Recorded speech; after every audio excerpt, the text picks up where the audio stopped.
The spirit of imagination open our minds to new possibilities. May the spirit of love open our hearts and join our hands. May the spirit of justice move us for the liberation of all people. And may the spirit of community challenge us to open our circle wider and wider still.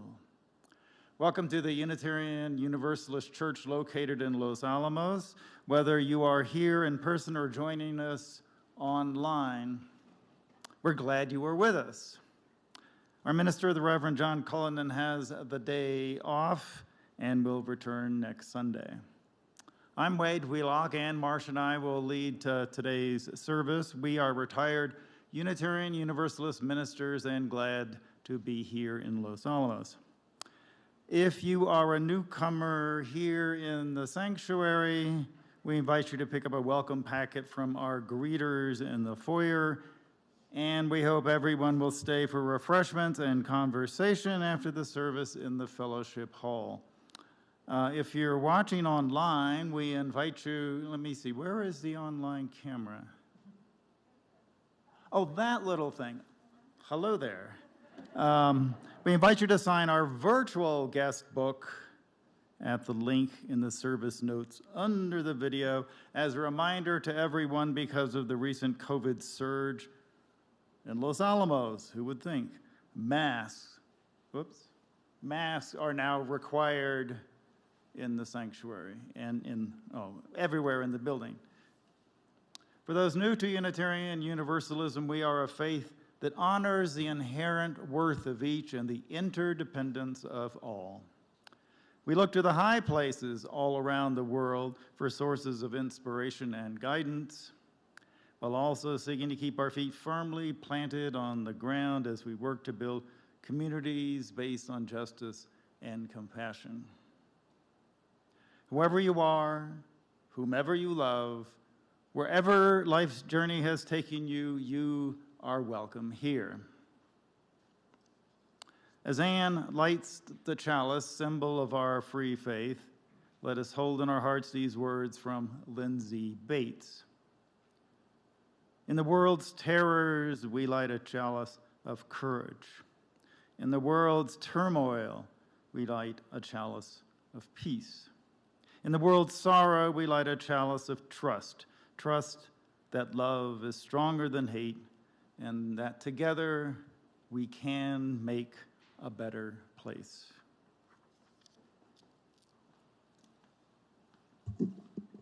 Good morning. I may be taking a risk by choosing an opening hymn that has the same 19th century hymn tune as our beloved Blue Boat Home.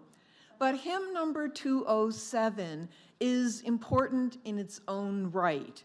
Not just because the words were written by my friend, the late Roberta Bard Ruby, Bobby, but also because Bobby wrote this hymn as a prayer for peace.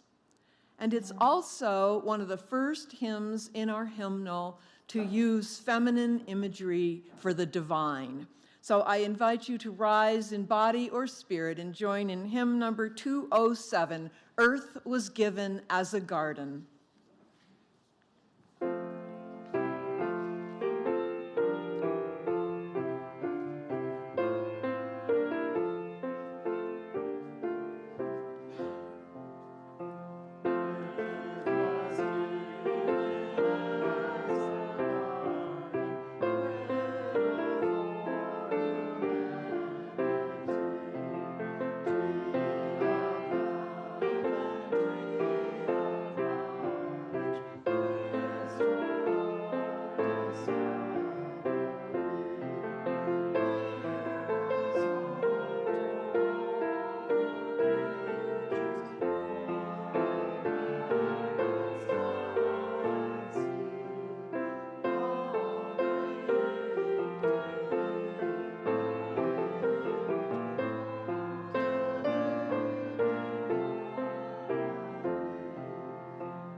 Each week, the words of our affirmation remind us of why we come together and of the promises we make to each other and to our wider world. In that awareness, I invite you to remain standing and join in our affirmation.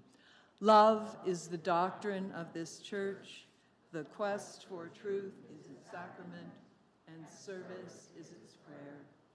Dwell together in peace, to seek knowledge in freedom, to serve life in fellowship, to the end that all souls shall grow in harmony. Thus do we covenant with each and with all. Please be seated.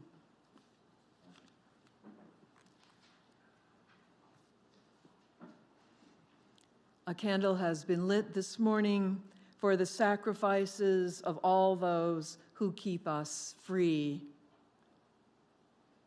We all carry with us songs of joy and hope and tears of sorrow and loss. In a time of shared silence, let us bring to our minds and hearts the brokenness and the wholeness, the beauty and the struggles of our lives. May we draw strength from each other and share our light and our love.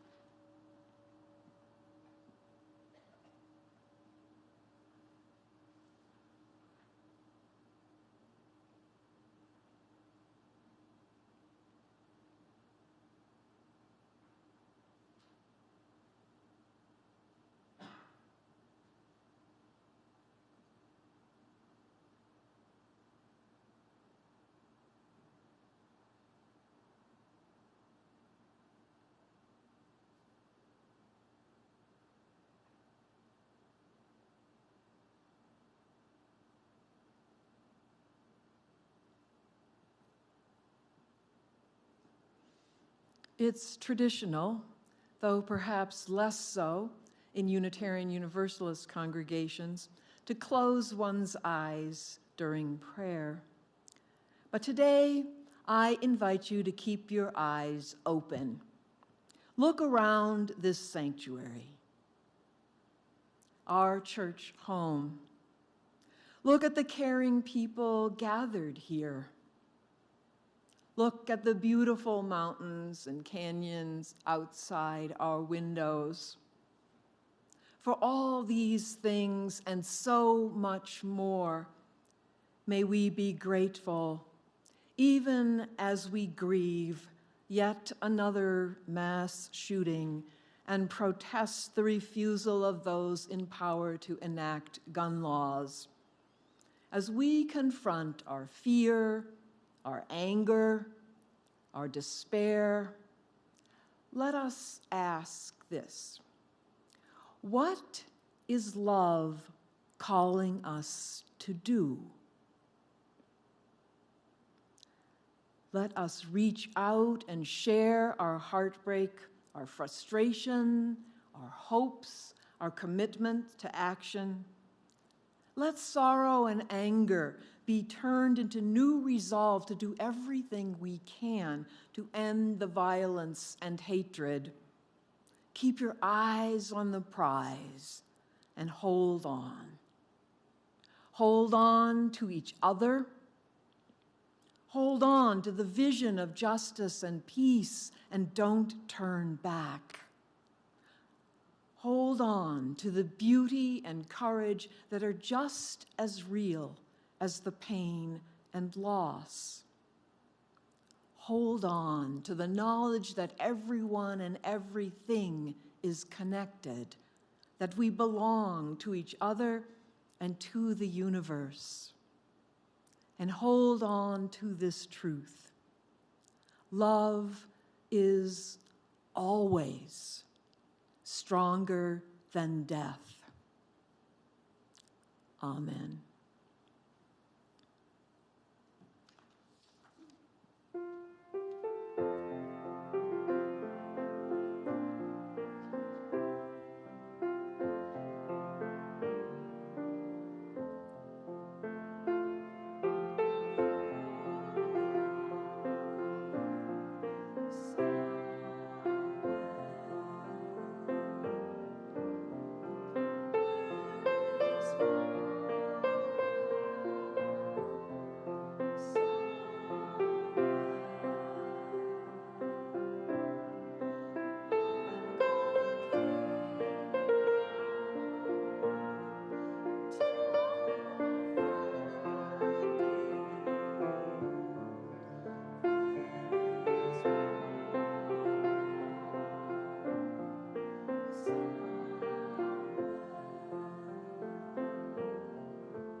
Well, we call this room in our church the sanctuary.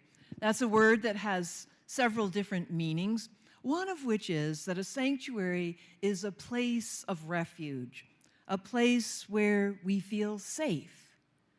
And we wish that all children and everybody could have that kind of sanctuary. And we wish to pass on to the next generation a world of greater peace and more justice.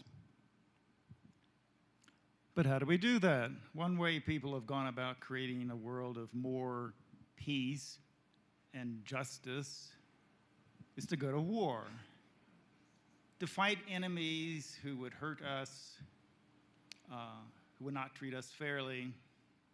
Sometimes that seems like the right decision. Sometimes it seems like the only decision. And tomorrow in the United States, we know it's Memorial Day, a time when we honor and remember those who have fought wars. But there's also another way to try to change the world, to bring more peace and justice to everyone. Wouldn't it be great if every place on earth was as safe and loving a place as this sanctuary? But changing the world seems like kind of a big job. So where do we start? One place to start is in our everyday lives and the people around us. We can treat them more fairly, with more justice. We can learn to resolve any of our problems we have in peaceful ways.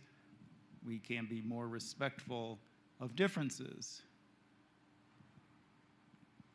And so here is a little story to show what we mean. Once upon a time, there were two people who disliked each other intensely. They each saw the world in totally different ways, and each one was convinced that they were right and the other person was wrong. Their story has no words, but we think you'll get the picture.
The path to peace in our world begins with each of us. It doesn't end with us, but it starts right here.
On Memorial Day, we honor those killed in wars, but for most of us, it's also a time to remember all those we have loved and lost. As we think about their deaths and our long journeys through grief and gratitude, we come face to face with our own mortality as well. So perhaps it's a good time to ask, what does death mean? Marv Hiles tells of a parishioner at his Episcopal church by the name of John. At age 91, John was very aware of his own mortality, and he often told folks when the subject of death came up, "My bags are packed." Therefore, writes Hiles, you can imagine our concern when John walked into chapel one Sunday morning carrying a suitcase. The thought at once crossed my mind, is there something he hasn't told us? Later, it turned out that John was just going to visit one of his daughters after the service. But one never knows with John. He is living on the farthest edge of life. John is living on the farthest edge of life, as near to death, perhaps, as the child stirring in the womb is to birth. But what is this death for which John is all packed and ready to go? In his To Be or Not to Be soliloquy, Shakespeare's Hamlet calls death the undiscovered country from whose bourne no traveler returns. Death is indeed the undiscovered country, the travel destination for which every single one of us is headed, but whose terrain remains uncharted. Despite what some religious traditions claim, no one knows for sure what happens after death, but it does seem our natural human proclivity to wonder, to theorize, to hope. Given the uncertainty of this enterprise, it's not surprising that we reach a variety of conclusions, and that's as it should be. It's both humbling and healthy to approach one of life's biggest mysteries from a variety of perspectives. Believing that God is love, our universalist ancestors rejected the idea of eternal damnation. And today, many of us resonate with John Lennon's Imagine when he sings, "No hell below us, above us only sky." And while we'd like to be reunited with loved ones, a celestial realm whose inhabitants also include a host of people we'd rather not see again may give us pause. Many who have had near-death experiences report that dying seems filled with peace and light, and we need not fear it. That sounds hopeful, but near death is not quite death, so where does that leave us? There is no official party line, but many Unitarian Universalists would agree that when we die, our physical bodies are recycled into the earth, the air, the cosmos.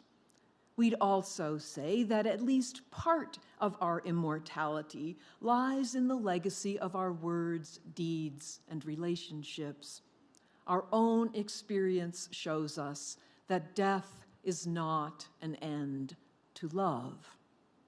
But once we move beyond these basic understandings, we Unitarian Universalists diverge and mostly fall into one of three categories, or maybe more than one, depending on which day you ask us. First, some believe that what comes after death is nothing, that we have just this one brief chance to be conscious beings. Others among us find it more likely that while our bodies die, the essence of who we are, call it soul, spirit, energy, lives on, perhaps at some other level of reality. And still others find reincarnation to be a compelling idea and see us inhabiting a series of lives and bodies as part of a vast cycle of learning and growth. There are, of course, many variations among these three themes and lots of other beliefs as well. Which one is right? I don't know. My own guess, and probably many of you disagree, is that death will be the end of my conscious awareness. I do not expect to awake from my deathbed to find myself in an afterlife. But I may be totally wrong, and that would be a nice bonus. After all, when a loved one has died, we often experience their presence in some way. Sometimes that sense of presence is deeply meaningful. Sometimes it's more lighthearted. Our friend Max once joked that when he died, he wanted to be reincarnated as a chipmunk. At the outdoor reception after Max's memorial service, a chipmunk scampered past the refreshment table. Was that Max? I wouldn't put it past him. After all, the universe is a wonder-filled place, and so much about its workings are beyond our ken. I don't control the force that germinates a seed, and I don't know why a sunset can leave us breathless. As our UU principles affirm, we live amidst transcendent mystery and wonder, and that mystery may sustain us after death in ways we do not now comprehend. But even if death does mean the end, it will be an honor to have my molecules and energies dispersing to become part of earth and sky. Everything in nature dies, from butterflies that live for a day to stars that shine for millennia. If it's good enough for butterflies and stars, it's good enough for me. Perhaps when we're born, we emerge onto the surface of the great stream of life as conscious beings, the bundles of matter and energy that each of us calls me. When we die, maybe we return, albeit in different permutations and combinations, back into that whole.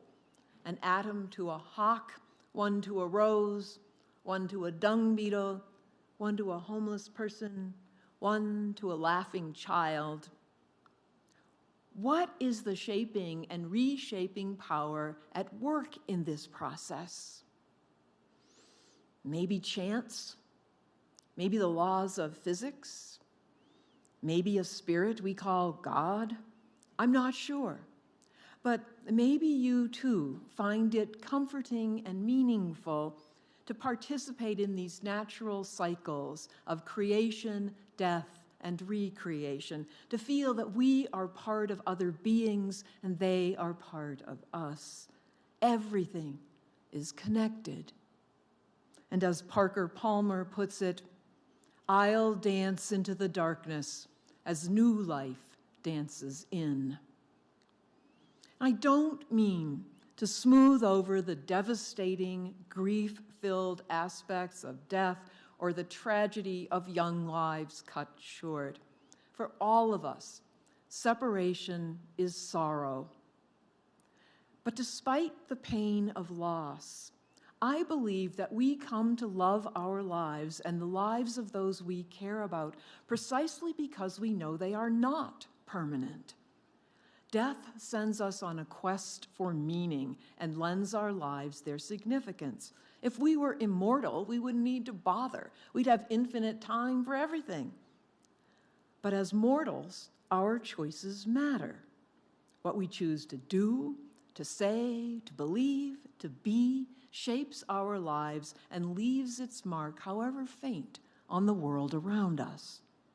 Since I suspect that this is the only life I'll have, and since in any case my days are numbered, it behooves me to remember these words from poet Naomi Shihab Nye. Walk around feeling like a leaf. Know you could tumble any second. Then decide what to do with your time. Death reminds us that each and every day is unrepeatable, and the reality of death awakens us to the need for living fully in the present. There will not be another moment like this one. So as poet Mary Oliver famously asks, what will you do with your one wild and precious life? And that is the real question. Theological speculation about the afterlife is interesting, but the more I think about it, the more it seems that our answers to that question, the questions of what happens when we die, only matter to the extent that they show us how to live right now. That is the real issue and the true test of the worthiness of our beliefs. Whatever we think about death and the afterlife, how then shall we live?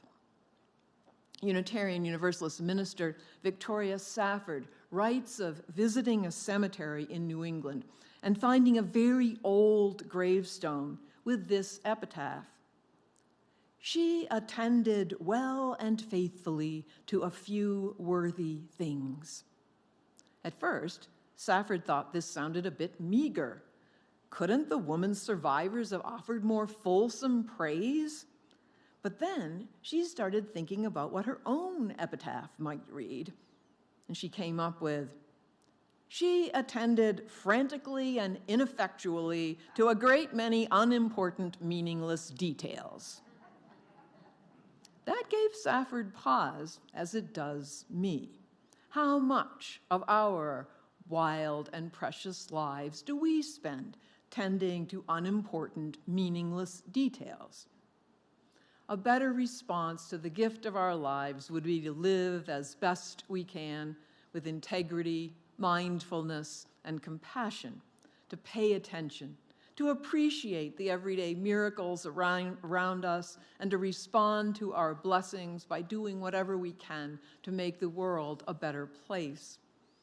A way to make this more specific is to ask, what if we said to ourselves each morning, "Today could be my last day"? What would we do or not do differently? I've been trying this out, and among other things, I find that it helps to keep my suitcase empty. You'll recall that 91-year-old John says he has his bags packed. But in truth, when heading for the undiscovered country of death, we had best travel light.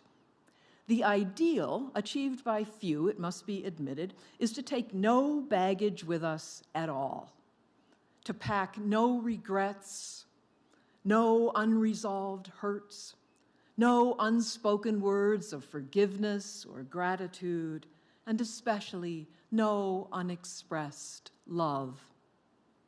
Keep your suitcase empty.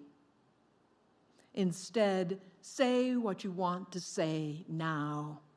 Do what you need to do now. Be who you long to be now. In that spirit, I'll close with the words of my colleague, Mark Morrison Reed, who writes, "We are all dying, our lives always moving toward completion. We need to learn to live with death and to understand that death is not the worst of all events. We need to fear not death, but empty lives, loveless lives, lives that do not build upon the gifts each of us have been given, lives which never take time to savor and appreciate. So let me die laughing, savoring one of life's crazy moments. Let me die holding the hand of one I love and recalling that I tried to love and was loved in return. Let me die remembering that life has been good and that I did what I could. But today, just remind me that I am dying so that I can live, savor, and love with all my heart." Thank you, Mark, and may it be so.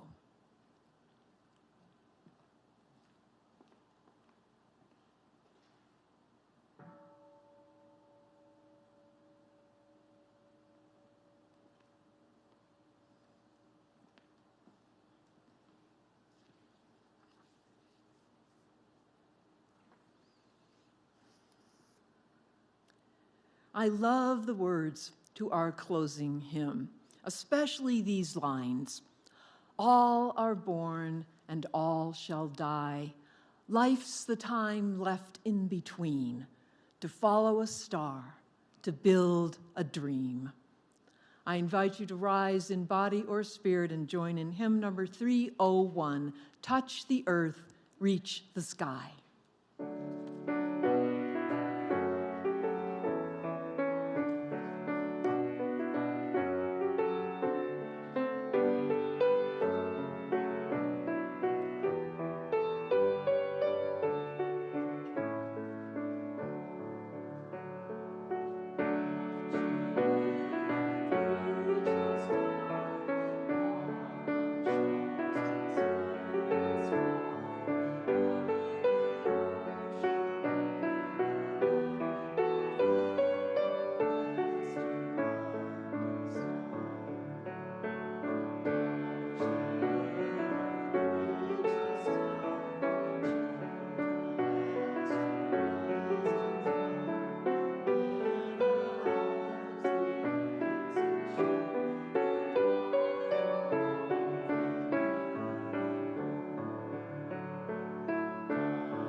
Please be seated.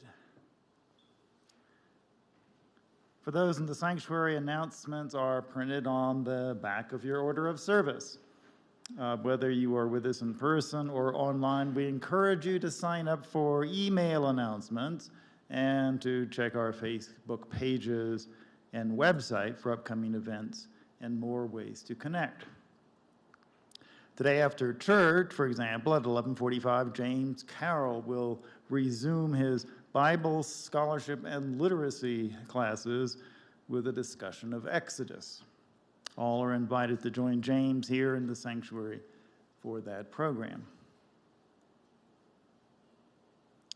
Together, we strengthen our hope that hand in hand and heart to heart, we can create a better world. One step toward building that world is to share our resources with the wider community through our offering. During the month of May, all offering funds will be given to Española Pathways Shelter for their work in preventing homelessness and offering emergency shelter, transitional housing, and essential support services. We'll pass the offering baskets here in the sanctuary, and you're also welcome to use the Givelify app on your mobile device to make your contribution. Thank you for your generosity. May the offering music lift your spirits, and may what you give bring you joy. Going home. Music by worship, arrangement by Marsh.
Writes, in the leaving, in the letting go, let there be this to hold on to at the end.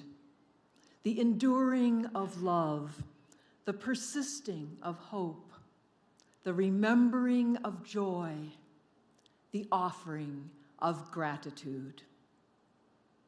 In that spirit, go in peace and love, walk gently on the earth, bless the world with your living. Amen.